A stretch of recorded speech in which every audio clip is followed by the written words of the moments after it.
The International Federation of the Red Cross says that Afghans are in urgent need of water, food and shelter. That's after a 6.9 magnitude earthquake and 2 large aftershocks in the country in recent days. That's since the weekend, in fact. For more on the relief efforts there, we're joined tonight by the head of the International Federation of the Red Cross in Afghanistan, Necephor Mghendi. A very good evening to you, sir. Good to have your time. Give us an idea of the conditions faced by the people of Afghanistan today. Thank you for having me. Indeed, as we've said, there was an earthquake which struck last Saturday, and that scrambled many villages in the affected areas. There's a city called Herat, on the western part of Afghanistan, near the border with Iran. The earthquake struck around midday, just before when people were making lunch, and it caused massive destruction. I mean, I visited 2 days ago the affected areas, and I visited 3 villages which nothing was standing, not a single shelter was standing. And it meant people who were in the houses at that time all perished or had to be rescued, dug out of rubble. They're still digging up for people until now. And then just yesterday we had another big earthquake, 6.3, again in the same area, but there was nothing to collapse there. Everything had already gone. So people currently are exposed to the elements, just sleeping on shelters. We've provided tents. That's what they are being accommodated in. Their needs are high. They need everything, right, because they lost everything. And you talk about shelter that you've provided at the moment, tents, because this is an emergency situation. But as you were saying, in one of the areas in Herat province, there was no structure that survived that could withstand the force of the earthquake over the weekend. Have you been able to house all of those who've been displaced? Not everyone, and it's a large population. And I can say we have not reached all the villages because these are not near the city. They are actually the 3 villages I visited. It's a 2-hour drive away from the city. Then you go deeper. You need an off-road vehicle to get there. So there are villages which are being reached as we go days past.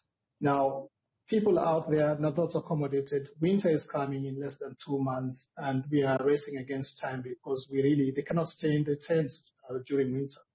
So really we need to make sure that they can also get some steadier accommodation before winter sets in. And where is the bulk of the aid coming from currently? Because as we know, Afghanistan does not have a lot of money to go around. In fact, some of the flow of funds has been restricted due to bans, in fact, sanctions imposed on the Taliban government that took over in 2021. How much of a complication is that in trying to get perhaps aid and resources via the government? Yes, indeed, there are challenges getting money for Afghanistan. Ourselves, we had to use resources that already were in country for other areas. We just rechanneled them to Herat because our primary role is to address immediate needs. Then we are mobilizing additional funds. Then we can restore those stocks that we've used because some of them were meant for winter preparedness. Now, the same story with other organizations. We just have to have Afghanistan is facing economic hardship, and it is the international support which will enable them to mobilize. There's no money locally available. Economic hardships have been going on. The banking system is not functioning.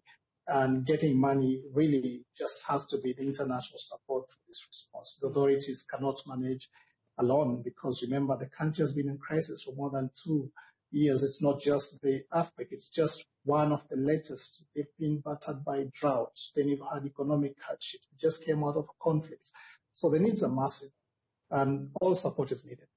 And the sad reality for the Afghans, the thousands of people affected by this disaster in Herat that's killed upward of 2,400 people, according to some reports, is that it happened at a time when there were the Hamas attacks on Israel. Much of the world's attention is on that situation at the moment and the subsequent strikes on Gaza, yes, by the Israelis.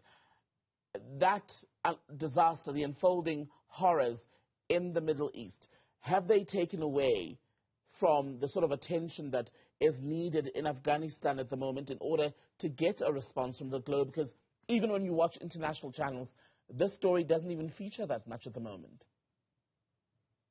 Yeah, I mean, the sad story is that they are competing crises, if I can call them that, not just the one in Gaza, but also you've had an earthquake recently in in Morocco, you had flooding in Libya, you've had disasters. I think there's a lot of crises which are just converging all over the world, and these take away from Afghanistan. But what I could stress is that it's not a time to forget Afghanistan. It's one of the worst humanitarian crises in the world at the moment. I think, yes, it may be out of the headlines, but the needs are immense. And I would just say it's time that there's no time to forget Afghanistan, should not be forgotten. It's one of really the people have gone through immense suffering. And what's happening, I'll tell you, just a few minutes ago, I was informed by a team on the ground, the tents we had installed, there's been a sandstorm, and many of them have been blown away. And it means that even those who are sheltered, we will need to replace those tents again tomorrow.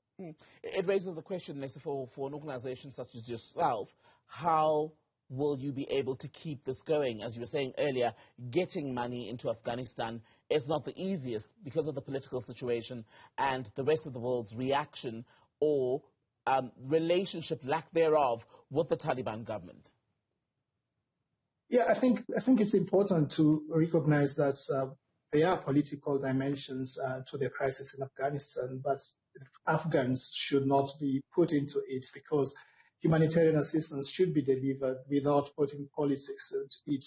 A political situation has to be found, a political solution for the political situation. And at this point, it's where we ask the world that we should focus on the needs of people. Today it's Afghanistan. Tomorrow it will be another country.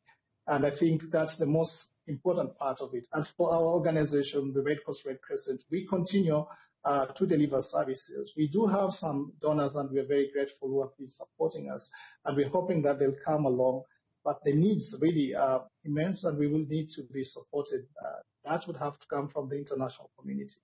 Good to speak to you, Necephor Mghendi, with the International Red Cross, representative for the organization in Afghanistan, where over 2,000 people have been killed in an earthquake in Herat province now 6 days ago.